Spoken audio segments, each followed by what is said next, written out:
हर व्यक्ति वशीकरण सीख सकता है? हर व्यक्ति सीख सकता है, ये सत्य है, लेकिन सभी को सफलता मिल जाए ऐसा सत्य नहीं है। प्रेम और वशीकरण अलग अलग होता है। दोनों तरफ से मान, सम्मान, स्वेच्छा, समर्पण होता है तो वो प्रेम है। लेकिन वशीकरण एक तरफा चलता है ज़्यादातर। एक फीमेल आई थी मेरे पास, उन्होंने पहले किसी तांत्रिक के जरिए अपने पति पर वशीकरण करवाया था ताकि उनके रिश्तों में सुधार हो जाए। उस तांत्रिक ने उन्हें कुछ खाने पीने की चीज़ें आमंत्रित करके दी कि ये आप अपने पति को खिलाइएगा। अब इसके विपरीत परिणाम ये हुआ कि उससे उनके बीच के रिश्तों में दूरियां और बढ़ गई। जैसे आजकल चलता है कि तिलक अभिमंत्रित करके दिए जाते हैं, जो कि हम भी देते हैं। आप नॉर्मल घर से ऑफिस के लिए निकल रहे हो, आपने अगर उस तिलक को अपने माथे पर लगा रखा है तो जो भी आपको देखेगा वो उससे प्रभावित होगा, आकर्षित होगा।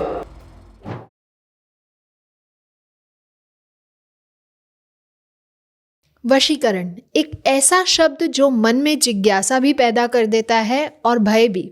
वशीकरण है क्या? किसी को कंट्रोल में करना, किसी के ऊपर नियंत्रण काबू करना, किसी से अपनी बात मनवाना या फिर उससे अपने काम निकलवाना।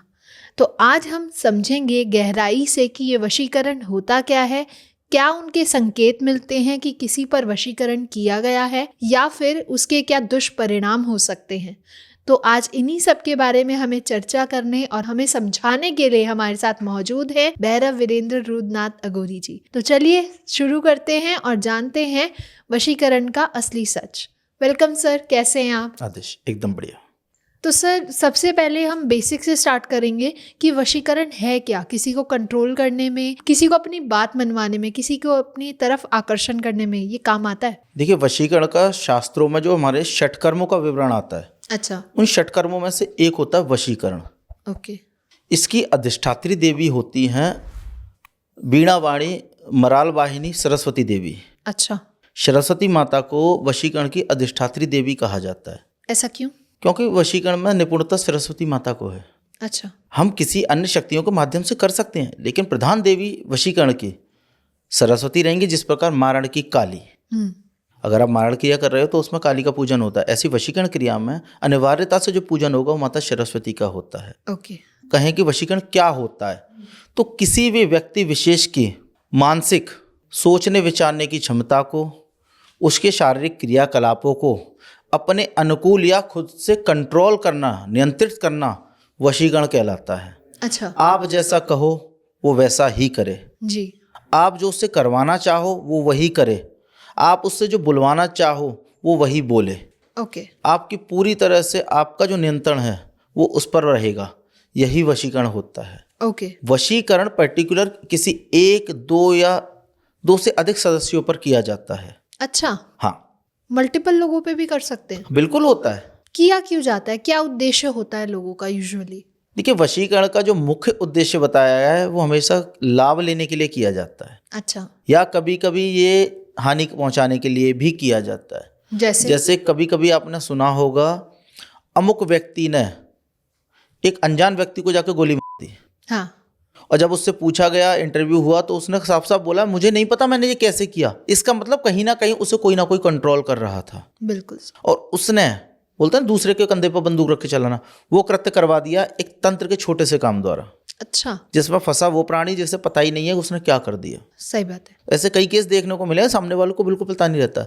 वो साफ बोल रहा है मुझे नहीं पता मैं यहाँ कैसे पहुंचा या मैंने ये क्यों किया, जबकि मैं इस बंदे को जानता ही नहीं हूँ। तो ये सारी चीजें वशीकरण से होती हैं। तो सर, तंत्र में वशीकरण की अवधारणा आती कहाँ से है? षटकर्मों में से। षटकर्म जो बताए गए हैं वो हर एक कर्म अलग अलग विधान देता है, अलग अलग डिपार्टमेंट को तय करता है। अच्छा, जिसमें से एक होता है वशीकरण। वशीकरण का सहारा जो भी लेगा वो किसी ना किसी उद्देश्य से लेगा। अच्छा, उसे चाहे उससे कोई काम निकलवाना हो या कुछ करना हो या उसका फायदा उठाना हो, वो वशीकरण करेगा ही करेगा या करवाएगा। ज्यादातर वशीकरण लोग करवाने जाते हैं, खुद नहीं करते हैं। अच्छा, क्योंकि वशीकरण में निपुण होना आम जनमानस के लिए नहीं है।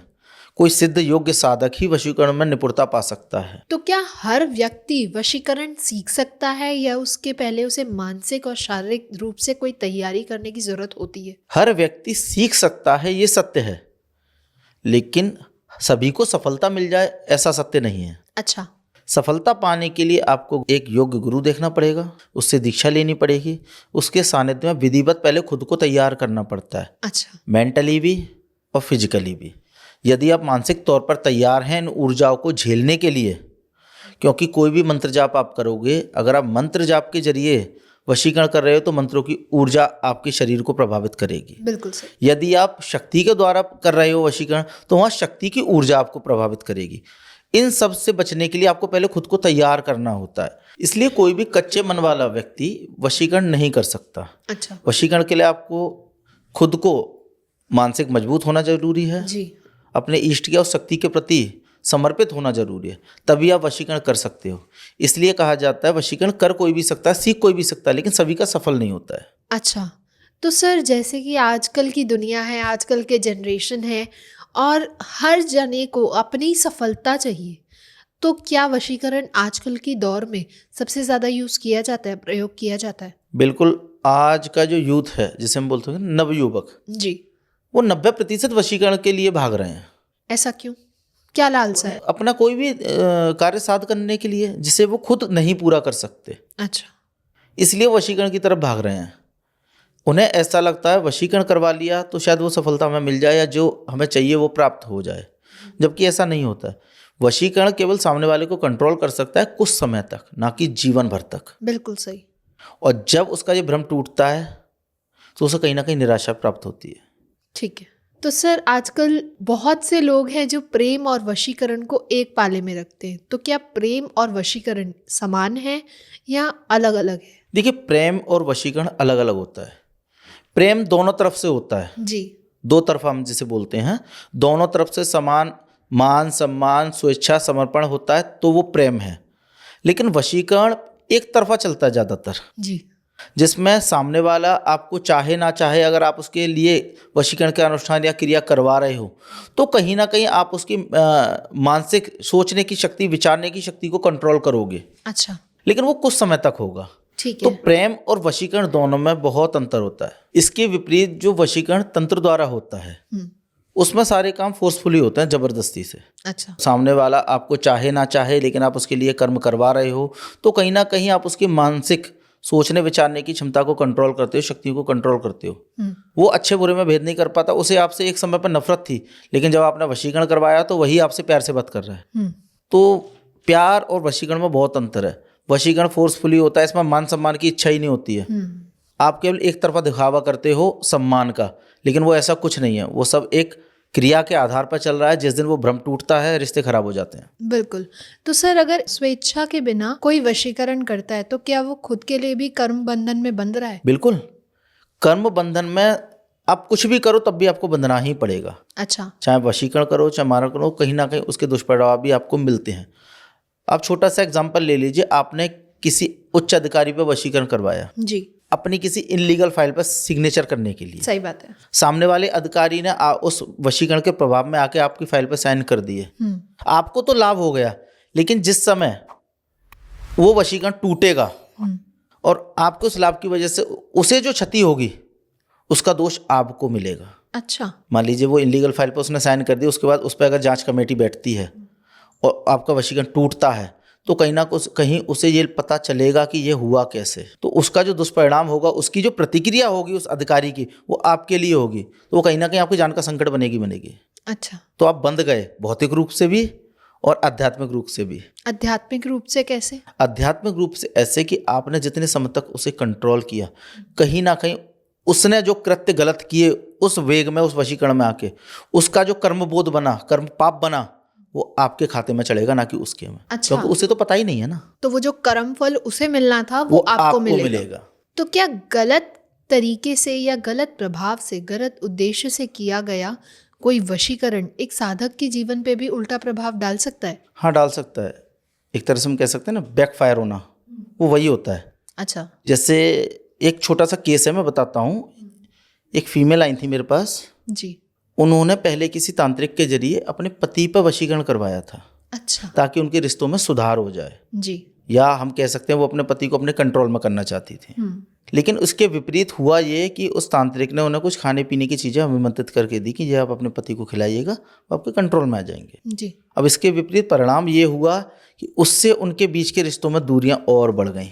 अच्छा। अब चाहे उसे हम क्रिया का पलटवार कहें या उसका एक साइड इफेक्ट कहें, लेकिन जिस चीज़ को आप ठीक करने के लगे थे वो उससे और परिणाम विपरीत हो गए। ऐसा क्यों? अब ये तो करने वाला जाने कि उसने क्या किया। अच्छा।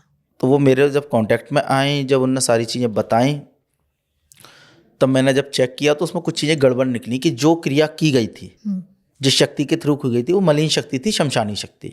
अच्छा। उनके घर में जो एक उनके कुलदेव थे वो प्रबल थे, वो प्रबलता के साथ में उस घर में विराजमान थे प्रबल रूप से। तो जब वो क्रिया उनके घर पर उनके पति पर की गई, कहीं ना कहीं उस कुलदेवता ने उन्हें प्रोटेक्ट किया। अच्छा। क्योंकि वो मलिन शक्ति थी, उन्होंने उसे प्रोटेक्ट किया, इसलिए उस चीज़ का असर हम बोलते हैं ना वो पलटा, तो वो साइड इफेक्ट के तौर पर बन गया। अच्छा। अब इसका हर्जाना उस लेडी ने भुगता, क्योंकि वो अच्छे कराने गई लेकिन वो गलत चीज़ें की, तो उन दोनों के बीच में परस्पर दूरियां बढ़ गई। अब वो मेरे पास आई, जब मैंने सारी चीज़ें उन्हें बताई तो बोलती हाँ गुरुदेव ऐसा ऐसा हुआ था, अब क्या कर सकते हैं। मैंने कहा करना कुछ नहीं है, आप जाके अपने कुलदेवी देवता से क्षमा प्रार्थना करो और जितना हो सके आप अपनी तरफ से रिश्तों को सुधारने की कोशिश करो, क्योंकि इसमें तंत्र कुछ नहीं कर सकता। गलतियां आपने की तो आप सुधारो। तो उन्होंने वो किया होगा, नहीं किया होगा भगवान जाने। तो मतलब क्या वशीकरण का प्रभाव स्थायी होता है, स्टेबल रहता है या अनस्टेबल होता है? देखिए तंत्र में वशीकरण बोले हैं तो स्थायी नहीं होता, अस्थायी होता है। ये समय के साथ धीरे धीरे इसका प्रभाव जैसे जैसे जिस पर वशीकरण किया गया उस पर से हटता जाता है, तो रिश्ते और ख़राब होते जाते हैं, चीज़ें और बिगड़ती जाती और बिगड़ती जाती हैं।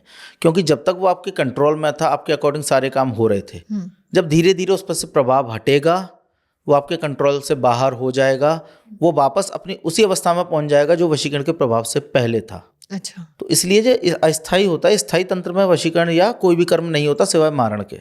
अच्छा। मारण यदि आपने किया, मनुष्य मर गया, मतलब वो स्थायी है, वरना कोई भी कर्म स्थायी नहीं होता है। फिर आप चाहे शांति कर्म ले लें, चाहे चाटल ले लें, चाहे विद्वेषण ले लें, चाहे वशीकरण ले लें, लाइफ टाइम के लिए ये नहीं होते। हाँ, अघोर में कुछ क्रियाएं ऐसी होती हैं जिनके द्वारा यदि आप वशीकरण कर रहे हो वो लाइफ टाइम रहता है। अच्छा।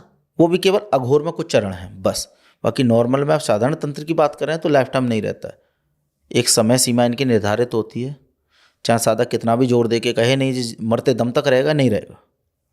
क्योंकि कहीं ना कहीं जिसके ऊपर आप वशीकरण कर रहे हो वो इसके प्रभाव से निकलेगा ही निकलेगा। माध्यम कोई भी बन सकता है। मान लीजिए किसी ने किसी के ऊपर वशीकरण करवाया, वो पूजा पाठवादी है, हाँ। एक अच्छा साधक भी है, तो कहीं ना कहीं उसकी शक्तियाँ उसे धीरे धीरे बाहर निकालेंगी, इस चीज़ से अच्छा। सपोर्ट करेंगी। तो हो सकता है जिसका असर आप 5 साल के लिए सोच रहे हो वो 5 महीने में भी खत्म हो जाए। अच्छा, इतना भी रिजल्ट्स देखे आपने? होता है। तो सर जैसे अभी आप कह रहे हो कि वो हट जाएगा वशीकरण, तो इससे तो रिश्ते और खराब हो जाएंगे, तो रिश्ते मजबूत कैसे हों? क्या प्रेम से। हम वशीकरण में भ्रम पैदा होता है? वशीकरण में भ्रम ही पैदा होता है। जो वशीकरण करवा रहा है उसे ऐसा लगता है कि सामने वाला मेरे कंट्रोल में आ गया जीवन भर के लिए, जबकि ऐसा नहीं होता है। वो कुछ समय के लिए आपके कंट्रोल में रहेगा, लेकिन जैसे जैसे वशीकरण का प्रभाव खत्म होगा वो आपसे दूरियां बनाना शुरू कर देगा, वापस उसका वही लाइफस्टाइल शुरू हो जाएगा जो पहले था। अच्छा। वहाँ आपको निराशा मिलेगी ही मिलेगी, क्योंकि वशीकरण परमानेंट नहीं होता है। तो सर जैसे आप कह रहे हैं कि वशीकरण एक पर्टिकुलर टाइम पीरियड के लिए होता है, तो क्या वशीकरण बार बार करने से भी एक साधक की ऊर्जा में कमी आती है? हाँ बिल्कुल, हमने कई बार ऐसा नोट किया है, या साधक जब क्रिया करते हैं तो ऐसा होता है कि मान लीजिए आपने एक बार अनुष्ठान उठाया, आपको जो परिणाम चाहिए वो नहीं मिला, आप पुनः उसे रिपीट कर रहे हो जी। तो कहीं ना कहीं आपकी ऊर्जा और आपका जो शारीरिक मेहनत है वो सब व्यर्थ जा रहा है। हाँ। जब आप एक ही क्रिया को 1 2 3 4 बार कर रहे हो सेम परिणाम पाने के लिए, तो कहीं ना कहीं उस क्रिया का जो ऊर्जा है, उस शक्ति का जो वेग है, वो धीरे धीरे कम होता जाएगा। अच्छा। तो ऐसा होता है। अब इसके विपरीत आपको चिड़चिड़ापन महसूस हो सकता है, शरीर में आपको थोड़े बहुत विकार भी आ सकते हैं, या आपका मानसिक संतुलन थोड़ा सा बिगड़ भी सकता है। अच्छा। क्योंकि आप back to back repeat and repeat and repeat आप एक ही चीज़ को कर रहे हो, तो उसके साइड इफेक्ट भी हो जाते हैं थोड़े बहुत, जो कि आपको शरीर पे, हेल्थ पे देखने को मिलते हैं। अच्छा। ज़्यादातर एक क्रिया में फेल होने वाला साधक अगर उसका प्रयोग कई बार कर रहा है फिर भी सफलता नहीं मिल रही है, वो चिड़चिड़ा हो जाता है। हाँ। अब होता यह है कि बाहरी लोग बोलते हैं अरे तंत्र का साइड इफेक्ट है, नहीं, उसका खुद क्या है, उसने जो कर्म करे उसका उसका है, वो कहीं ना कहीं उससे इम्पैक्ट होगा ही होगा। तो सर क्या हर असफल प्रेम संबंध में वशीकरण करना सामान्य है या समाधान है उसका? नहीं, ये जरूरी नहीं है, क्योंकि जैसा पहले मैंने बताया वशीकरण समय तक रहता है। अब जो संबंध कभी बनना ही नहीं है, आप तंत्र के माध्यम से यदि उसे बना रहे हो तो कहीं ना कहीं वो आपके जीवन को बर्बाद करेगा। अच्छा। क्योंकि जब इसका प्रभाव खत्म होता है तो सारी चीज़ें वापस हो जाती हैं। और इसके प्रभाव में यदि आपने कोई गलत कृत्य कर लिया तो उसकी जो बाद में आत्मग्लानि होती है वो आपको जीने नहीं देगी। बिल्कुल। एग्जाम्पल के तौर पर देख लीजिए, आपने किसी ऐसी लड़की के साथ में वशीकरण करके संबंध बना लिया है, शादी कर ली जो आपके लिए बनी ही नहीं थी, लेकिन जब उसके ऊपर से उस वशीकरण का असर खत्म होगा तो कहीं ना कहीं आपका परिवार बिखर जाएगा। अच्छा। क्योंकि वो तो आपको कभी चाहती नहीं थी, सही बात है। उसने एक प्रभाव में आके वो चीज़ कर ली, तो कहीं ना कहीं वो आपसे दूरी बनाएगी, हो सकता है आपका डिवोर्स भी हो जाए। अब इस ग्लानि में आप जीवन भर रहोगे, तो वशीकरण कहीं ना कहीं गलत प्रभाव भी देता है। ओके। तो सर कोई ऐसा केस, क्योंकि आपके पास तो बहुत सारे केसेस आते हैं वशीकरण के लिए, बहुत हर एक एज क्राइटेरिया आपसे पूछता होगा, तो कुछ ऐसी चीज़ें जो आप हमारे साथ इस पॉडकास्ट के माध्यम से बताना चाहें। देखिए, वशीकरण में टोटके सफल नहीं होते हैं। अब कुछ मैंने देखा है इंस्टा पर, यूट्यूब रीलों में कि लोग टोटके बता रहे हैं, ऐसा करने से ये हो जाएगा, आपका प्रमेय वापस आ जाएगा, ये हो जाए। ऐसा कुछ नहीं होता है। अच्छा। जब तक आप विधिवत कोई भी क्रिया नहीं करोगे या करवाओगे तब तक कुछ नहीं होता है। बाकी उपाय मैं यहाँ नहीं बताऊंगा, क्योंकि ये हमेशा गलत कर्मों में ही आता है। लोग वशीकरण का फ़ायदा उठाने के लिए प्रयोग करते हैं, तो वो चीज़ें हम सार्वजनिक नहीं दे सकते। तो जितना हो सके आप बाहरी किसी व्यक्ति की दी हुई किसी वस्तु को खाने पीने से बचें, क्योंकि आजकल खाने पीने वाला तंत्र ज़्यादा असर दिखाता है। अच्छा। वो आपके ब्लड में घुल जाता है, तो वो असर उसका लॉन्ग टाइम तक रहता है। अच्छा। लेकिन एक समय पर वो भी कट जाता है, लेकिन उसका प्रभाव जल्दी होता है और लंबे समय तक रहता है।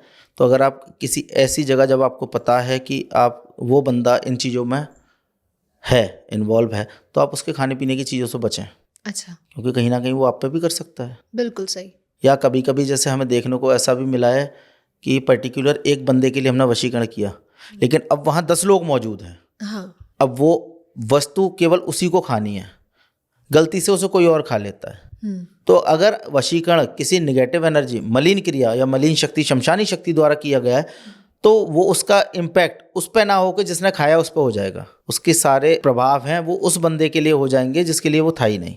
तो सर क्या वशीकरण में भी कोई नैतिक सीमा है कि इसके बाहर एक साधक को आगे नहीं जाना चाहिए? किसी भी वशीकरण में जब तक आप सामने वाले को चोट नहीं पहुंचा रहे, उसके मान सम्मान या गरिमा को ठेस नहीं पहुंचा रहे, तब तक वो ठीक है। अच्छा। लेकिन यदि आपने वशीकरण किया है, उसके बाद आप उसके मान सम्मान को भी ठेस पहुंचा रहे हो या पहुंच पा रहे हो, उसी के द्वारा अनैतिक कर्म होगा ही होगा। ओके। उसका पाप बंधन आपको बंधना पड़ेगा। ठीक है। तो सर कोई ऐसे केसेस अगर आप हमारे साथ डिस्कस करना चाहें? देखिए, वशीकरण का एक केस मैं छोटा सा बता देता हूँ। सहारनपुर का केस था। लड़के की शादी नहीं हो रही थी जी। मेरे पास आया, तो उसने कहीं क्रिया कराई थी।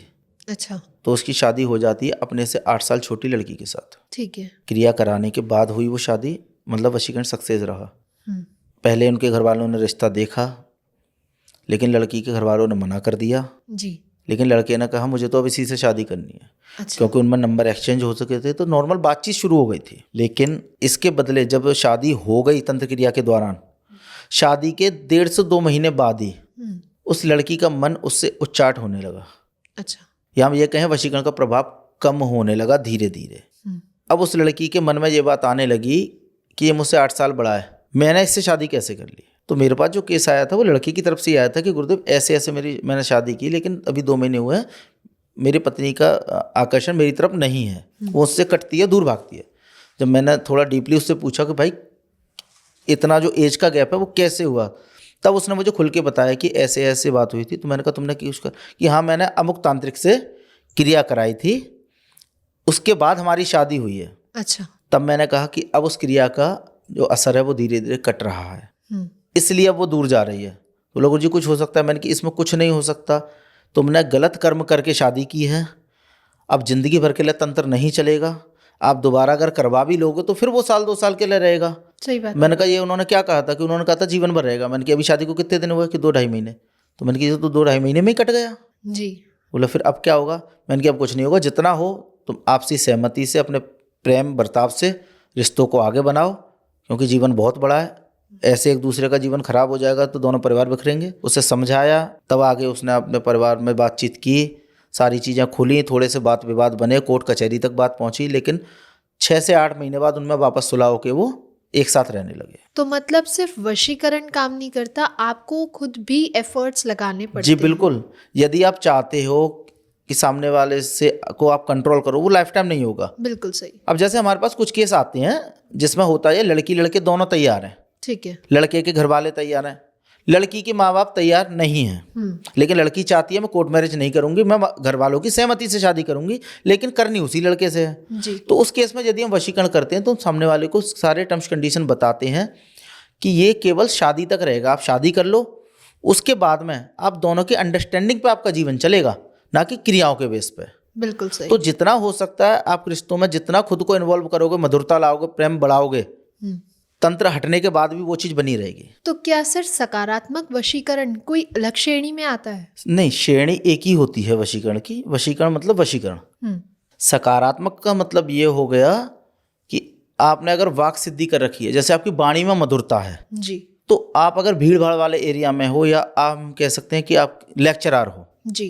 या मोटिवेशनल स्पीकर जिसे बोलते हैं, जी। तो आप जितना मधुर वाणी बोलोगे, लोग आपसे प्रभावित होते हैं, आपकी बातों को सुनते हैं। बोलते हैं ना, भीड़ को बांध के रखना, सही बात है। वो आपके व्यक्तित्व में आ जाता है।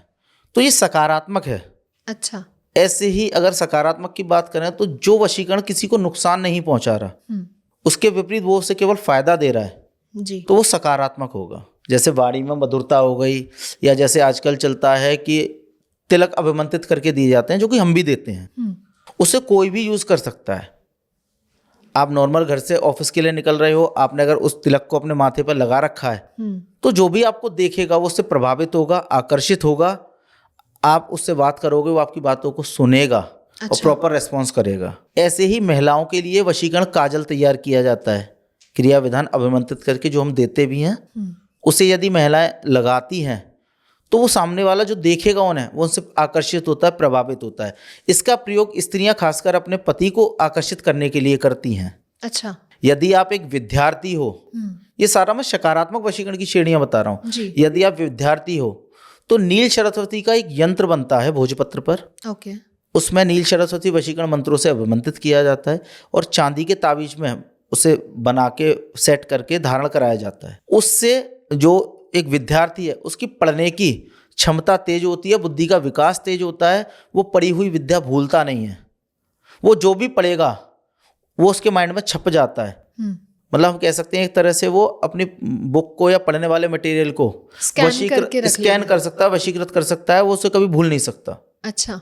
ये सारा सात्विक और सकारात्मक वशीकरण की श्रेणियों में आता है। जैसे आप कहते हो कि वशीकरण ज्यादा टाइम तक नहीं रहता, उनका भी समय समाप्त हो जाता है, तो क्या इनका भी समय एक पर्टिकुलर है? देखिए, वाणी की मधुरता स्थिर होती है जी। वो आपके मन के ऊपर है, आप किससे कठोर बोलोगे, किससे प्रेम से बोलोगे। बिल्कुल सही।